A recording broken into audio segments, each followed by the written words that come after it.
You're live. Okay, very good. I'd like to call this meeting to order. This is a meeting of the Environmental and Energy Commission of the Village of Wilmette. Today is Thursday, June 10th. It looks like it's 6:48 p.m. Let's see. Usually my iPad works great. I have kind of limited functionality on this laptop with all this, so it's hard for me to see who all is here. Is there a staff person who would like to call the roll? Miss Amoruso is not at the meeting tonight, so I can take over with roll calls. So I'm just calling for attendance, I assume, right, Chair Wolf? Yes. Okay. Yes. 1, 2. Okay, we'll start. Commissioner Ciceretti? Commissioner Feinstein? Here. Commissioner Hout? Commissioner Davidson? Here. Commissioner Alt? Commissioner Parkhill? Here. And Commissioner Muno? Here. And Chair Wolf? Here. Okay, so we do have a quorum, and thank you everybody for your patience tonight. Technology can be our enemy. Okay, let's see. First order of business is approval of the minutes for the March 3rd meeting. First of all, are there any additions or corrections to the minutes? Okay, hearing none, I will entertain a motion to approve those minutes. I will make a motion to approve. Okay. Bill, and is there a second? Oh, very good. And Alex, if you could call the roll for the motion to approve the minutes from March 3rd. Okay, Commissioner Feinstein? Here. Yes. Commissioner Hout? Oh, sorry, not here yet. Commissioner Davidson? Yes. Commissioner Parkhill? Yes. Commissioner Muno? Yes. And Chair Wolf? Yes. Okay, so the minutes are approved. Let's see, next order of business is the chair's report. I don't have too much to report, but I have kind of a couple questions for staff. So we'll kind of combine those two. Let's see. I know the land use committee of the village board was looking at possibly some sort of protection requirements or something for trees on private property. Alex, are you able to give us an update on what they came up with, or if they're still looking at it, or what's going on with that? Yeah, absolutely. And John, feel free to chime in if you feel like I'm leaving out any important information. So I am actually part of the team that's doing some research on strengthening the tree preservation ordinances. So I've been looking out and researching other communities and neighboring communities and kind of seeing what they do and finding ways that we think we can strengthen our Wilmette ordinance. There is a land use committee meeting at the end of this month on June 27th, I believe. I know the main point of discussion is going to be recreational cannabis, though. I'm not sure if this land use meeting will be covering the tree preservation ordinance as well. But I know it's within the committee's path. John, do you know when they're going to be discussing it? Yeah, on the 29th, it is limited to the retail cannabis discussion, specifically at Eden's Plaza. In July, sometime in July, we hope to have at least the initial meeting for the land use committee to discuss it. So that would be sometime in July. Okay, very good. What I'm trying to do is see how we can how we can help move things forward as much as we can. For instance, the working group on trees has started with some research, so it seems like we could probably go ahead and send that on to the land use committee so that we're not waiting for them and then waiting to do some of our next steps. So yeah, because that I think I noticed was mentioned in here. I feel like there have been a lot of things going on in the village, but as chair, I don't have too much update. So staff, if you want to move on to an update of what from the staff point of view has been going on in the village. Yeah, I can start. First and foremost, I do think Commissioner Hout joined us basically as soon as we were taking roll. So I think Commissioner Hout, if you are here, just feel free to speak up. That way I know to call on you for future roll calls. But anyway, so as you know, I'm sure you will have seen as you were looking at the meeting packet, we unfortunately, well, not necessarily unfortunately, because they are meaningful comments that were made in the draft sustainability plan, but we are going to probably have to have at least one more meeting to finalize the draft sustainability plan that we're going to push to the administration committee. And that's because there are a couple of highlighted items that remain that I needed to keep in there after receiving updated chapters from commissioners. Now, fortunately, though, it is only a really short list of items that we have.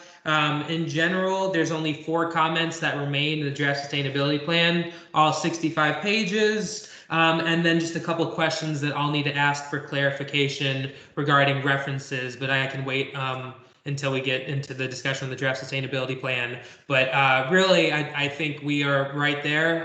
Once we go through this meeting, discuss a couple of the items on my list, I think we should be in a good position to, well, once again, basically I'll remove references from some chapters, put in some updated comments, and then from there I can do a final edit of it, send it again out to commissioners, publish it obviously on the village website and whatnot, and then we can have our final vote at the next meeting, I think. And I think that actually might be in our best interest too, just because, you know, though we have a quorum tonight, we are missing Commissioner Ciceretti and Alt, and I would imagine they might want to be here for that final vote because it's the culmination of, you know, about I think over 2 years of work now. So I know it's definitely of importance to the commission.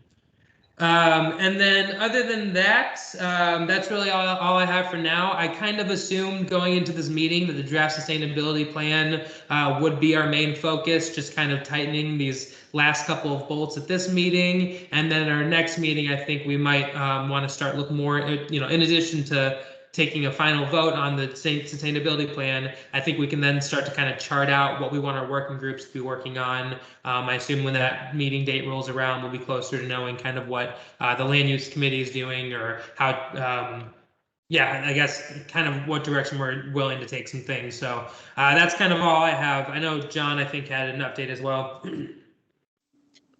Yeah, just wanted to update the commission on the comprehensive plan. We did have a consultant selection group put together, which included Alex, Kate McManus, myself, and Chair Wolf, and a bunch of other people. We are recommending to the village board on June 22nd that they enter into a professional service contract with a consultant to provide those services. We're excited about it. The plan is, as we've discussed in the past, you know, a theme throughout the plan is going to be sustainability. And we're really excited with this undertaking. You know, it'll be a large undertaking, but we're excited about it. The EEC will be involved in you know, some fashion. What we don't know exactly if it's going to be the consultant interviewing or having a discussion with the commission, or while we're going through the various chapters, again, sustainability is going to be a theme. There might be the need to involve the EEC while we go through those chapters. So we haven't necessarily decided how that's going to happen, but we're looking forward to the process, and we should be kicking up. Yeah. Could you talk a little bit more of what the tasks will be for this consultant, you know, what they're going to do for us? Yeah, sure. The you know, probably, you know, the largest task is going to be overseeing really the public outreach and gathering of information. So we could make some good decisions on, how we want to deal with certain things. Typically in the past, the comprehensive plans have included, a section on commercial, section on housing, section on infrastructure, historic preservation. As we've discussed in the past, our current plan doesn't really address sustainability. It doesn't address things like diversity and inclusion. So there's a number of things that for the consult go out there in the community, talk to stakeholders, talk to various groups throughout the village, and it sort of depends on what we're looking at that time.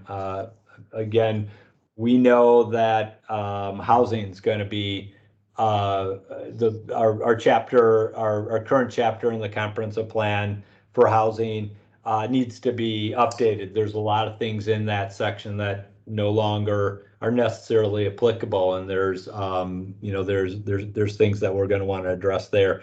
They're going to help us address a number of, all of our commercial areas, but specifically a little bit more detail with the 4th and Linden area, the Green Bay Road corridor, and the Linden corridor.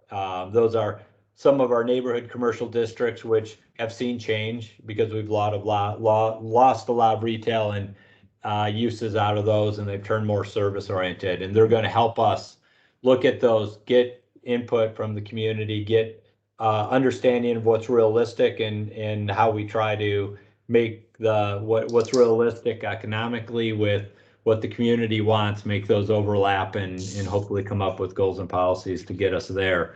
Again, sustainability will be a theme throughout the plan. It might, quite frankly, might have its own chapter, but it's going to be something that is, I suspect, going to be represented throughout the plan. Okay, thanks. I guess the comprehensive plan, like you said, is about as broad as it could get. It covers all aspects of village activities, where sustainability, because we are developing this new plan, certainly the consultant would hopefully look at that and try to work in sustainability where it's appropriate. And like you mentioned earlier, that there might even be a section on sustainability in the comprehensive plan. Yeah, they've received the draft of the sustainability plan. They know about the framework, so they're aware of all of that. So yeah, absolutely. I should have probably started out to sort of explain the comprehensive plan is like the village's land use map, our land use development map. It's what we rely on when we might update the zoning code or other aspects of the village code. So it's an important document. It allows us to take action on a number of items, knowing that this is the direction the community would really like us to go in. Mm-hmm. Okay, good. Well, thank you.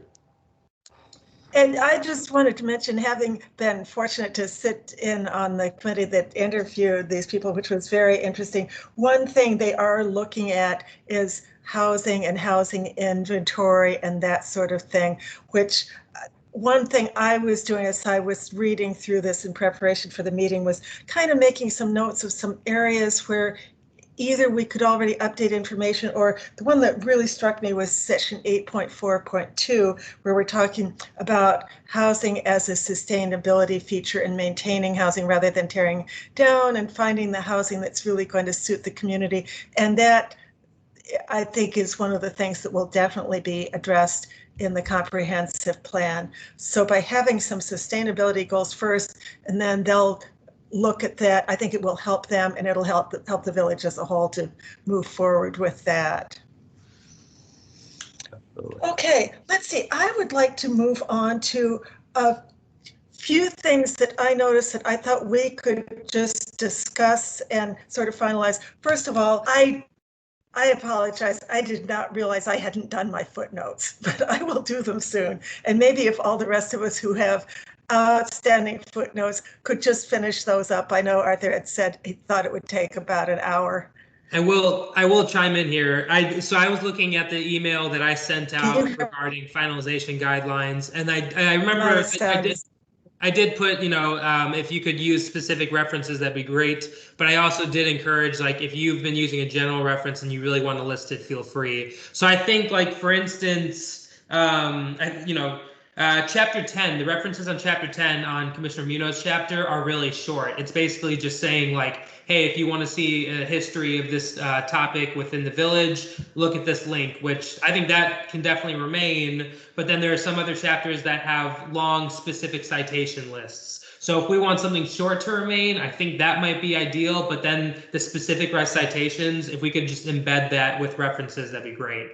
Alex, that was the comment I was going to make, that when I looked at the revised plan that you sent out, I saw that after working on Chapter 9 and 10 and putting most of the footnotes in the body of the text, there were a few broad references to say like state statutes on solid waste disposal. That there's no one section in the text where you reference that, but it's a good general reference. So I left those in both 9 and 10, and I think that it makes sense to leave them there, but if they were removed, I don't think it would hurt anything. I mean, if you want to get rid of all the references, the section on references, the ones that I left in 9 and 10, I think could go, but my preference obviously would be to keep them in.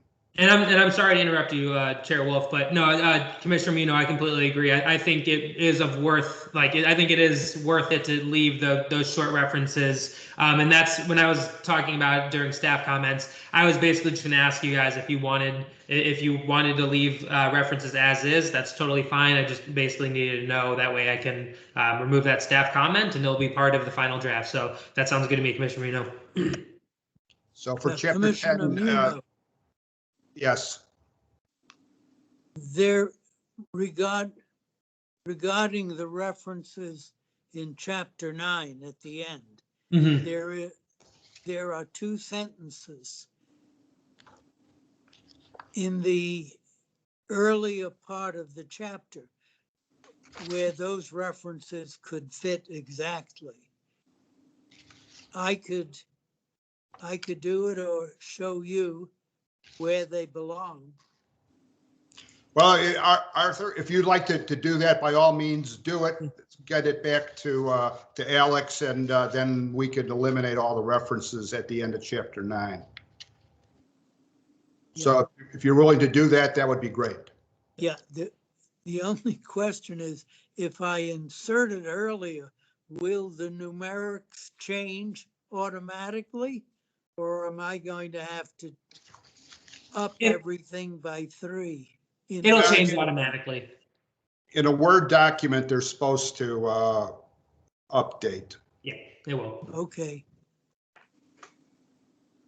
Sorry to interrupt you, Chair. Feel free to move on to the other topics.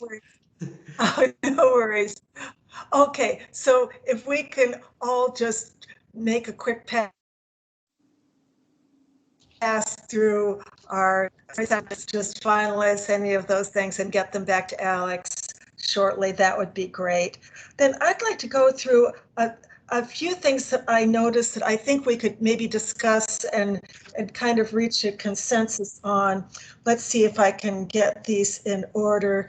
Okay, in section 1.3.1.2, the climate section, it is mentioned that the GRC2 goal is to reduce greenhouse gases by 45% from 2010, and let's see, can't read my writing, by reduce them 45% from the 2010 level by 2030 and net zero by 2050. Now later on in,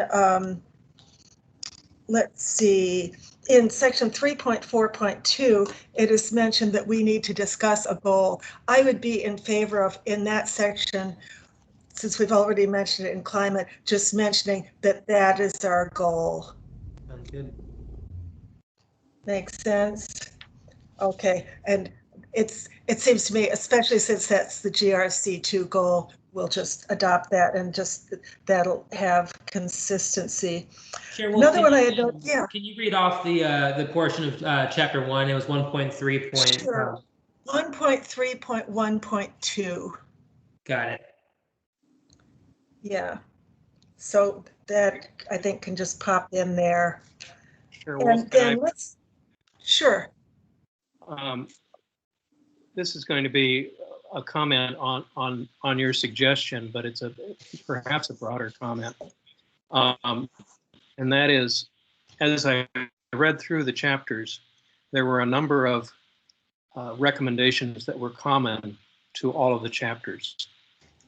For instance, the policy of considering sustainability in every village decision, to establish a benchmark to measure against and set a goal, outreach, education.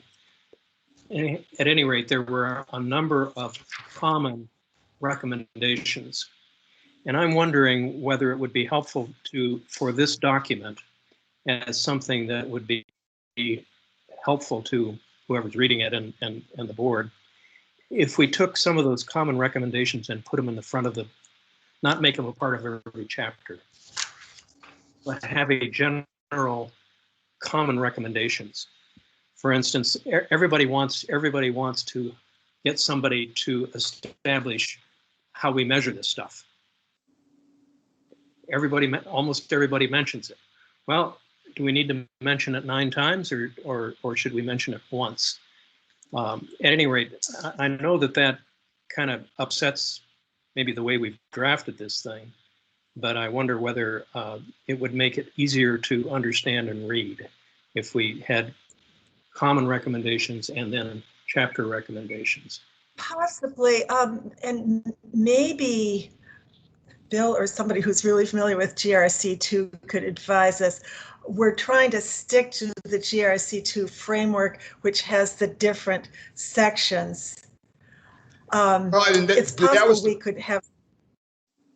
Go ahead. That was the point I was going to make, that the GRC2, each of the 10 chapters were sort of freestanding sections. And, from the very beginning when we started this, we wanted each one to kind of stand on its own. I see. So once you start pulling stuff out, then you kind of negate that freestanding principle. You have some stuff at the beginning that, oh yeah, well, it's not in the chapter, but you should have read the introduction because really it's in there. So, we're kind of into this 2 years, and I'm not inclined to sort of be a proponent of sort of, redoing the basic structure at this stage of the game when we're, a meeting away from approving the plan. Okay, well, as a latecomer to this process, I apologize. No, no worries. Not at all. We're here for everyone to give input and to consider various things. So that's fine. That's fine. Okay, let's see.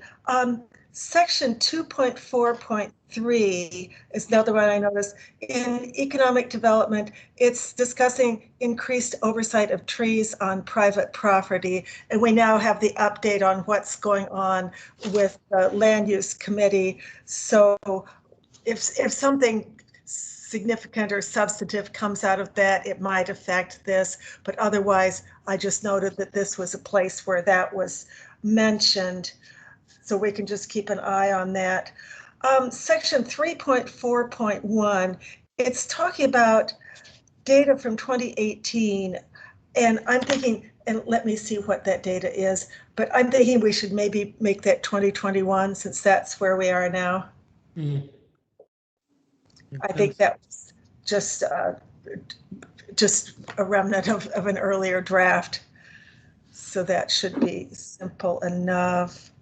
Would you give that reference again? You said 3.4.1? Yes. Let me see if I can pull that up on my iPad. It's on page 12 of the. Yeah, page 12. Yeah, about benchmarking energy use. Yeah, it says a new energy use study should be completed for 2018. Oh, yes.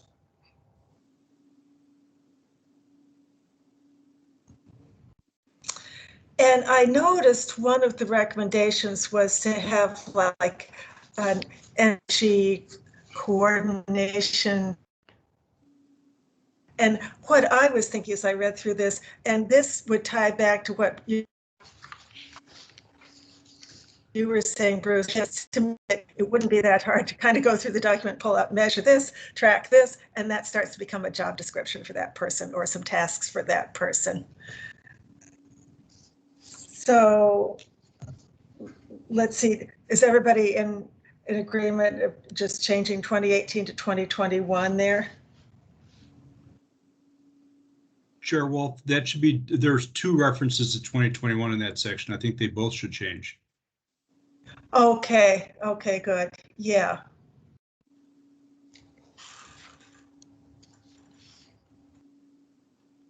And let's see.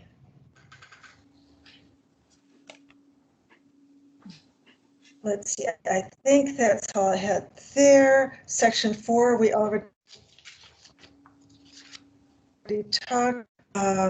I think those are all the things that I had seen that, you know, we might just tighten up a little bit. I think everybody has done a really good job of going through their sections and updating things. I think they read more similarly than they did before. I think people have done a good job with editing them so that it seems like one document instead of 10 bits written by 10 different people.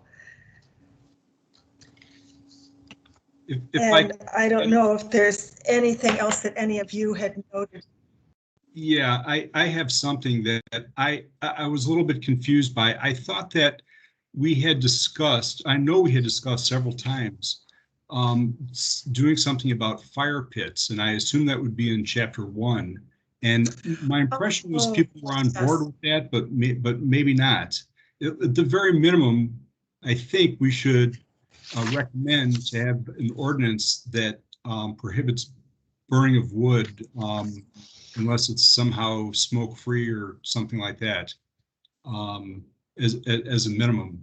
And that never got in there. I was wondering if there was a reason for that, or I remember someone came in the audience and said their neighbor burns and the smoke comes in their house and it, you know, they have health issues and I know it's carcinogenic and that sort of thing. I was wondering if that was excluded on purpose or and what the consensus is among the group. It should be in there. There is something in there on fire pits. I don't remember where it is. Maybe I missed it. Yeah. Yes, I'm actually not seeing an inclusion of fire pits either, but it's worth pointing out. So Commissioner Davidson, he thankfully really updated chapter 1 quite a bit. So there's a chance that maybe one of those things, items got left out, but I would agree that incorporation of that issue would probably be a good idea since it was, I think we had at least 3 public comments at our last meeting regarding fire pits. Yeah. You know, section 1.3.2.1 covers it in a very general way, reduce village and resident practices that negatively impact air quality. And that might be a place where it could slot in. But yes, I remember John Adler was able to give us some information about enforcement, because as I understand it, we looked at the number of permits, and I remember the number of permits has skyrocketed with pandemic, and people discovered it's really nice to gather outside. But as I understand it, there are 3 types: one wood burning, one artificial log burning that it sounds like it's really bad, and the other would be just a gas flame. Yeah, so it does seem like that section 1.3.2.1, adding something in about that would be good. Did we used to have something in an earlier draft that we can use, or? I know we did. So I'm positive because we've had inquiries about it. So we'll look at previous drafts and see what was in there. And yeah, it was. If it's not in there, it wasn't intentional. So thank you. Can you do a word search in MS Word? Right. And yep. All right. If you just Control F, that's how you find it. And then, so I'm just looking at an earlier meeting packet.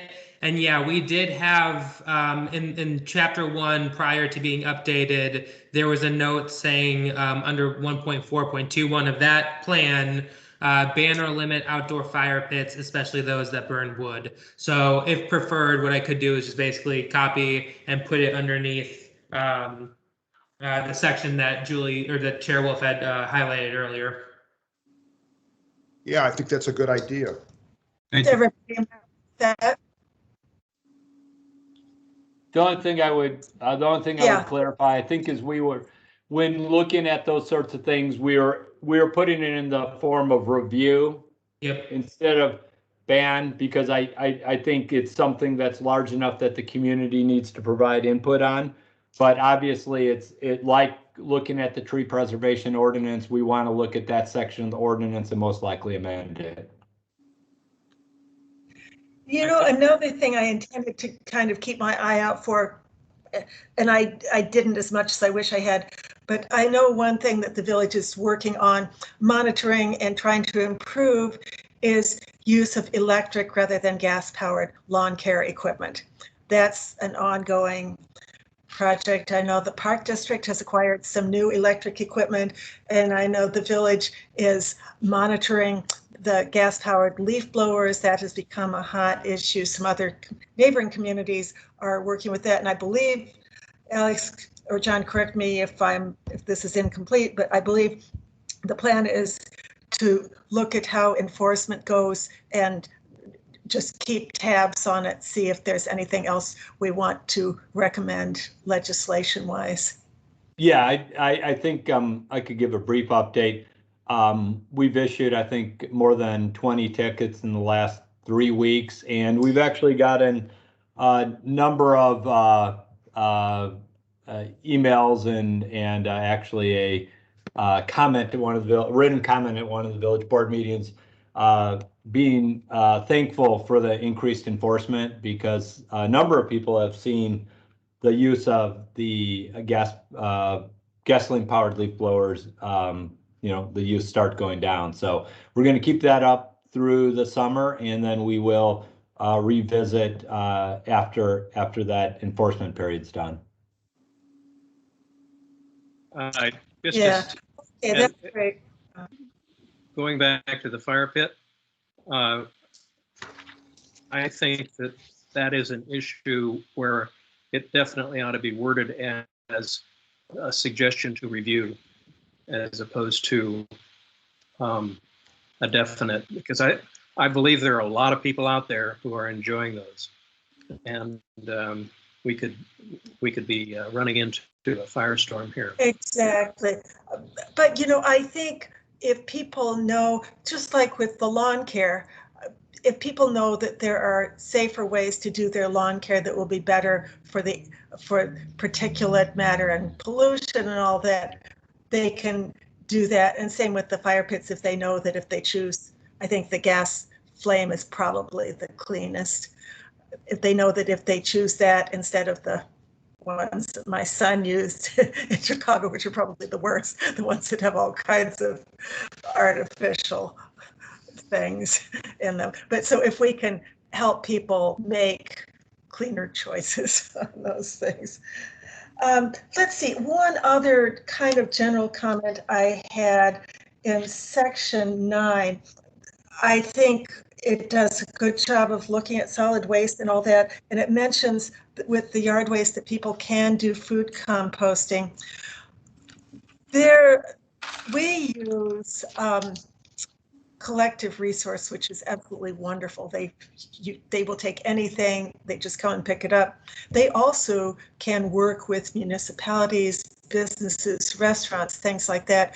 I wouldn't mind seeing a little more robust mention of looking at opportunities to do more food composting, because with the yard waste, it works great, but it's only April through November. The rest of the time, and it's only certain types of food, it's coffee grounds and things like that, which is good, but it's not everything, and it's not all year round.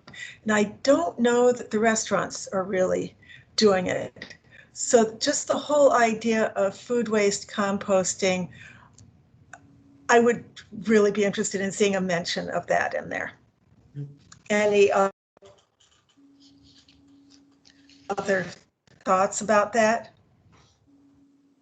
I think Yeah, WGN recently ran a story about a startup in Chicago that they go around. They have several trucks now that pick up food waste specifically for yes. composting. Actually, that's what Collective Resource does. They're started by, it's a women-owned business started in Evanston, and that's who we use, but they have contracted with several municipalities.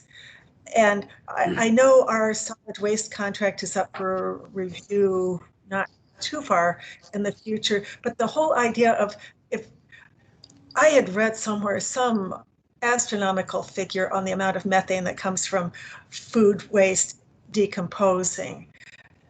And the compost, what this group Collective Resource does is they have to haul it a ways away, but they turn it into compost. They give some away to their subscribers, and they also, I think, give it to community gardens, so the compost is used. And it seems like it's a commercial composting facility, so it's very efficient, very clean. They know what they're doing. You can put anything in there, anything food-wise. So I think it really has taken off. It's become more widespread, and I just would like to see some mention of that in there, because I think that's one of those things. It's a little thing that can take you a long way. I just want to add real quick, I definitely think it's worth incorporating as well in Chapter 9. And actually, collective composting, I think I've explored some options that they offer for like municipal contracting services, basically. And I think a lot of municipalities kind of have a similar composting program that we do, where it only runs from April to November. So I remember speaking with the owner of Collective Composting, and she noted that they have a special, like, smaller window contract that they offer to municipalities that would basically cover those off months. So I do think there's a lot of different programs and whatnot that we could look into to see what could work for Wilmette. So I think the incorporation of that is a great idea. Okay, that would be good. The other thing I was wondering about, and I forget which part this falls into, what's going on with community solar? I just signed up for it myself. Is there widespread interest? And I know the village has put some information on the website, but where do things stand with that? I think it's going to just be dependent on, like one of our working groups is renewable energy and green energy. So I think it's going to be kind of dependent on, the final language that we end up publishing in the final draft sustainability plan, and, wanting to explore either expanding community solar programs or, encouraging education on solar panels themselves or whatnot. So I think it was just dependent on what language you want to include. And then from there, I think our working group can look more into it. But yeah, I mean, I know there's programs available like the North Shore Collective. So I know that we have kind of some options, and I think that working group is probably where we should determine kind of where we want to move forward with that issue. I spoke with. Okay, that sounds good. I spoke with Hal Prague, who's the representative of Trajectory, which represents Clearway Community Solar, and he said that they're having lots of meetings sponsored by Go Green Wilmette. He said the problem is that people don't seem to be interested. They just don't get that many people signing up, and they're trying all kinds of ways to do that. But he said that he was quite frustrated. So I think if we could encourage it, it would be a good idea. We just got online with community solar, and we have our own panels. So we got lots of that stuff. Just reserved ours also. Yeah, that's interesting. Okay, well, it seems like we have a lot we're working on.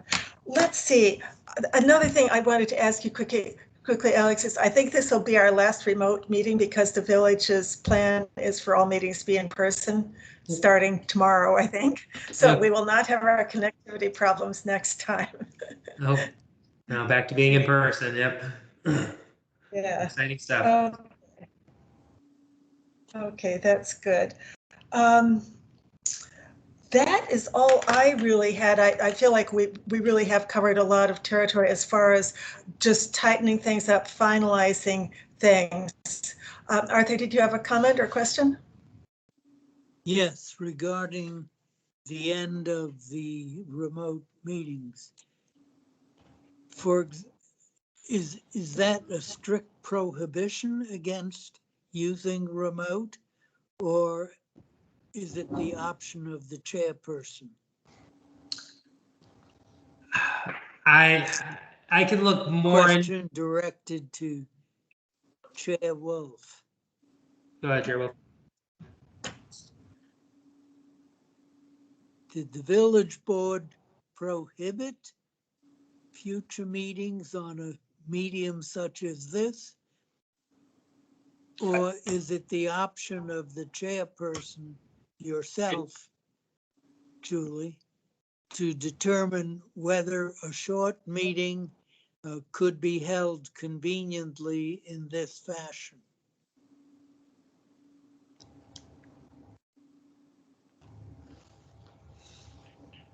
Julie, do you want us to answer that?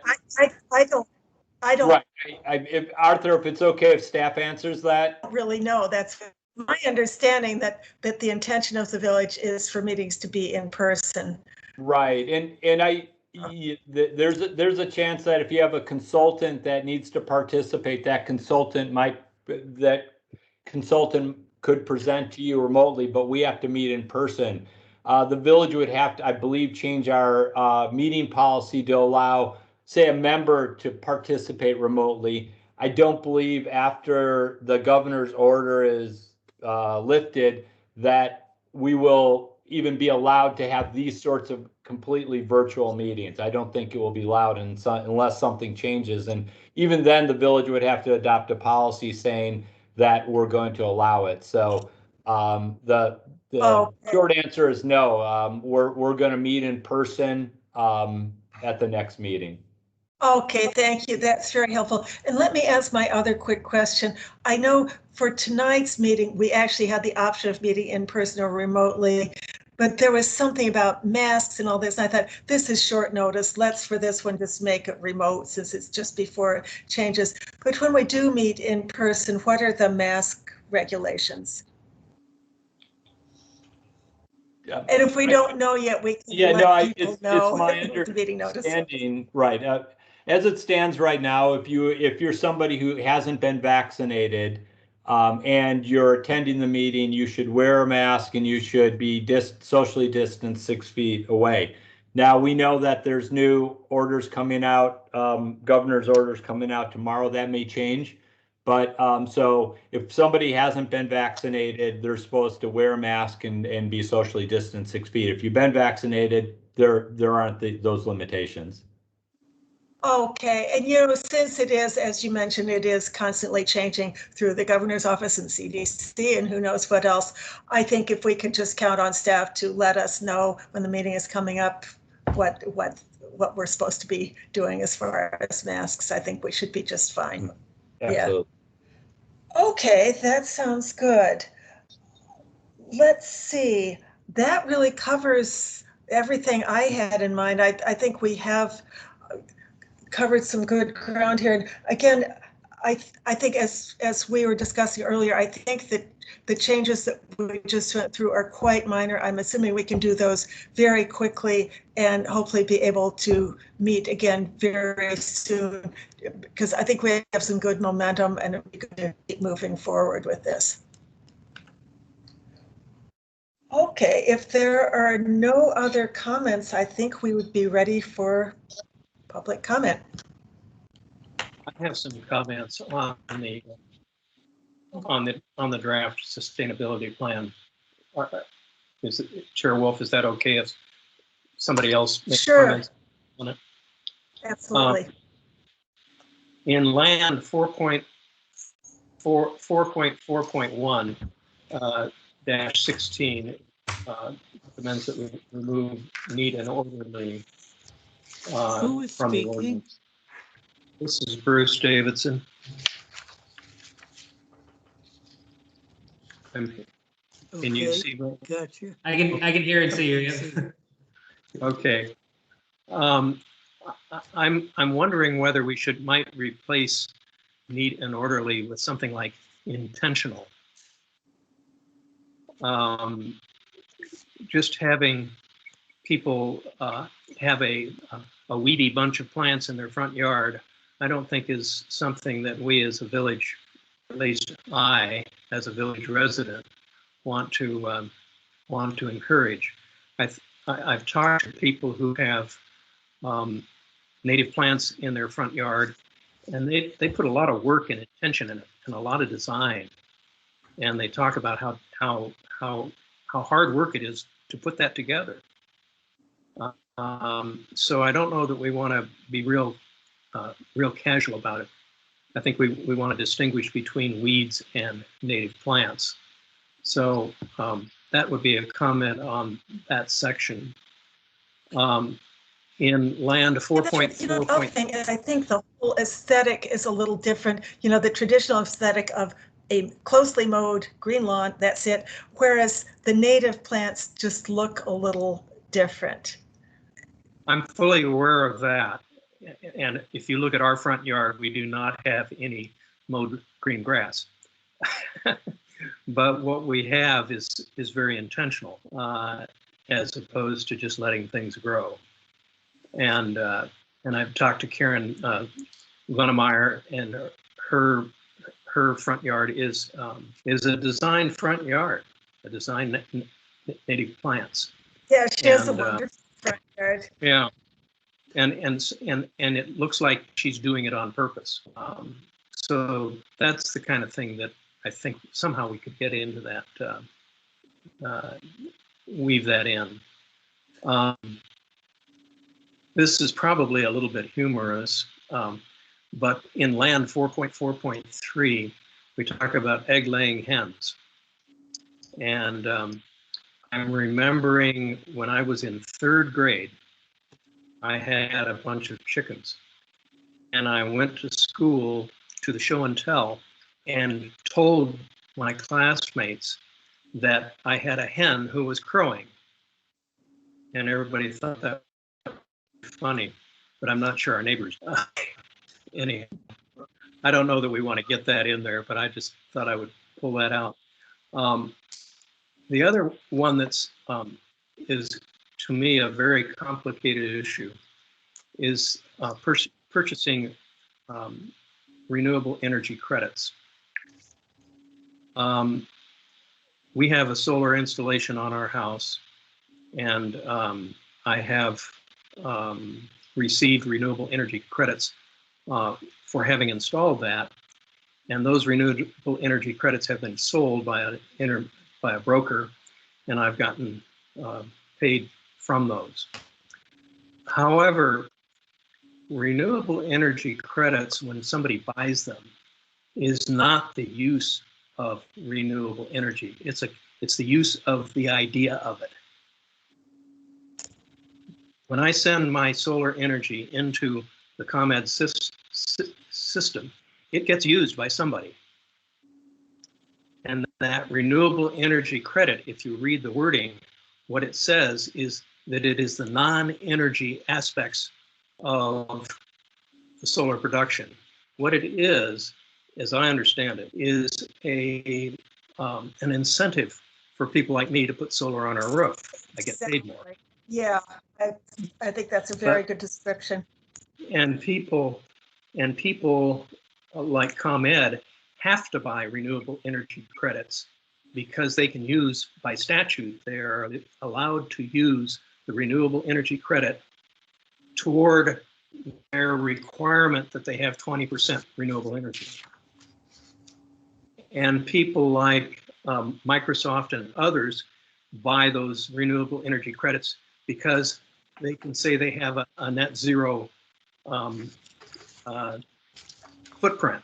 They don't really. They're allowed to say that, but it doesn't really reduce their footprint. So the bottom line of this is that I would not be in favor of spending Wilmette taxpayer money on renewable energy credits unless we had used up all the taxpayer money we wanted to spend on stuff that actually reduces our greenhouse gas emissions. So that's my thought on that. I talked to Hal Sprague on this, and he said my analysis of it was correct, but that we should not, that we should continue to buy renewable energy credits in order to incent renewable energy producers.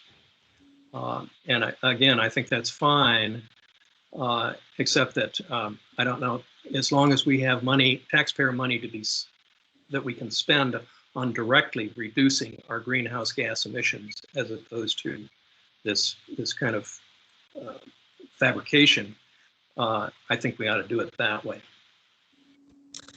Well, it's a complicated issue, and I think that's something that the Renewable Energy Working Group can take a look at. The whole, there are other parallels for that. There are stormwater offsets and all kinds of things, and it's indirect and complicated. But I think that's one for the Renewable Energy Working Group to take a look at and hopefully make some recommendations about the best way to get to net zero.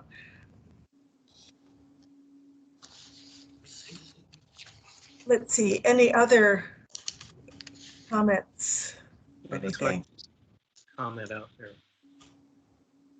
Okay, I think I would be ready to open it up to the public. I see that Linda Kurtz has her hand up, and Alex, I will leave it to you to call on people. Oh, and I see Karen Glendermeyer has her hand up. So Alex, I will let you call on people to comment. Absolutely. So first and foremost, just wanted to clarify that we have not received public comment at publiccomment@wilmette.com. And currently there are no comments on YouTube Live as well.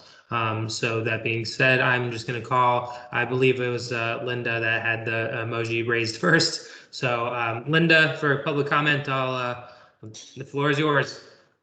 Thank you, Alex. Well, and thanks, of course, to all commissioners for all the work that you're doing on the sustainability plan. It's really sounding like it's coming together. So I, on behalf of Go Green Wilmette and myself as a resident, thank you so much for working on that. I wanted to make a few comments on composting, so I'm very glad that came up. If you haven't seen it, Go Green Wilmette is hosting a composting webinar next Wednesday, the 16th at 7 p.m. And we'll have actually Earlene Howard, who is with Collective Resources, as one of our speakers, describing the benefits of composting and giving an overview of the many ways that it can be done, as well as, of course, what her company provides. And then we actually have 2 Wilmette residents that will talk in more detail about their systems. So we have one individual that will talk about his backyard composting system, as well as his use of worms. It's vermicomposting. So those are 2 separate systems that he does. So he'll talk about both of those.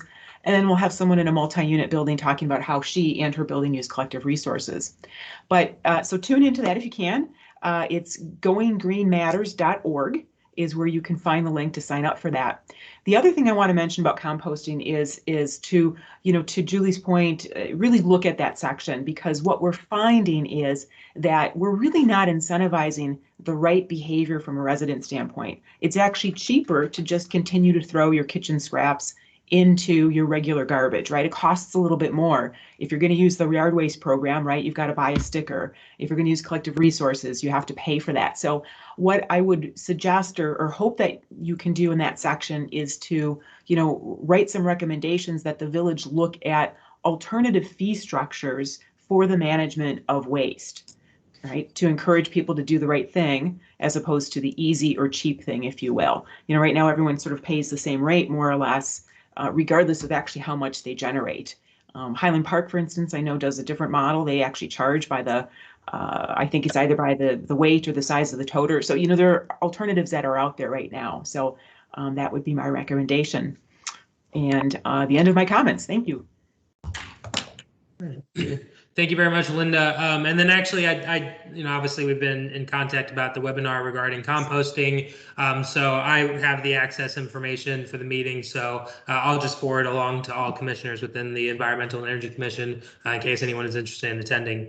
Thank you. Karen Glenmeyer, the floor is yours. I still see the emojis being up.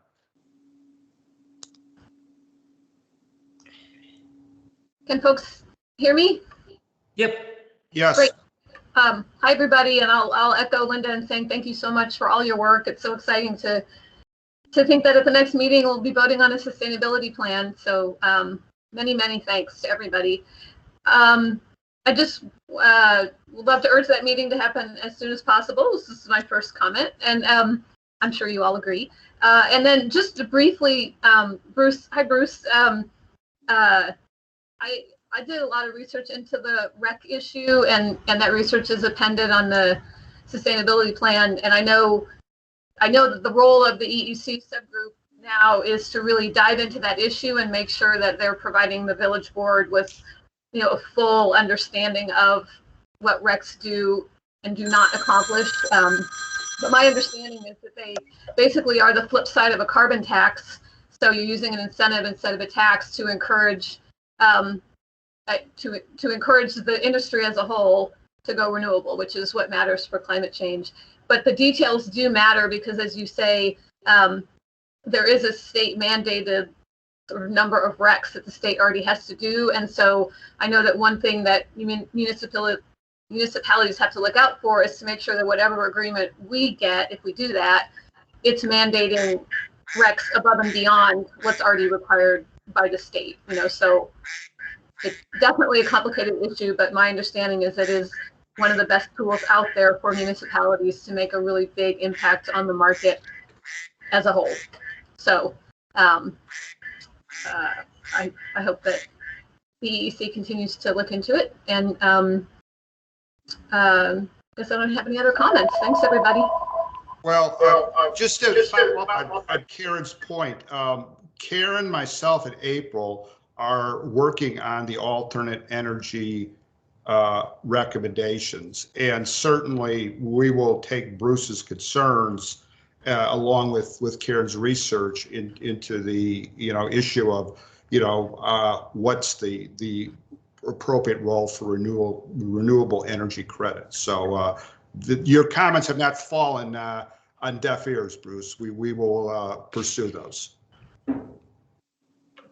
And then just a point of note, anytime any commissioner wants to, target a specific working group or anything, you're not on that working group, and obviously Open Meetings Act violations in consideration, always feel free to forward any comments my way, and I can send it to the appropriate working group or commissioners as needed. So I just want to make that clear. All right, thank you, Karen. Let's see. It doesn't look like we have any other users on the call who've raised their hand. So I don't believe we have any additional public comment provided. Yeah. Okay, very good. So we will, I think we've wrapped things up well. We'll finalize a few things and be looking to schedule another meeting soon. I would entertain a motion to adjourn. I'll make a motion to adjourn. Okay, thank you, Bill. Is there a second? I'll second it. Okay, thank you. And Alex, would you call the roll, please? Yep, absolutely. Commissioner Feinstein? Here. Or concur. Commissioner Hout? That was a nonverbal yes. I didn't see that on my end. Commissioner Davidson? Yes. Commissioner Parkhill? Yes. Commissioner Muno? Yes. And Chair Wolf? Yes. All right. Okay, thank you, everybody. Bye. Okay, good night.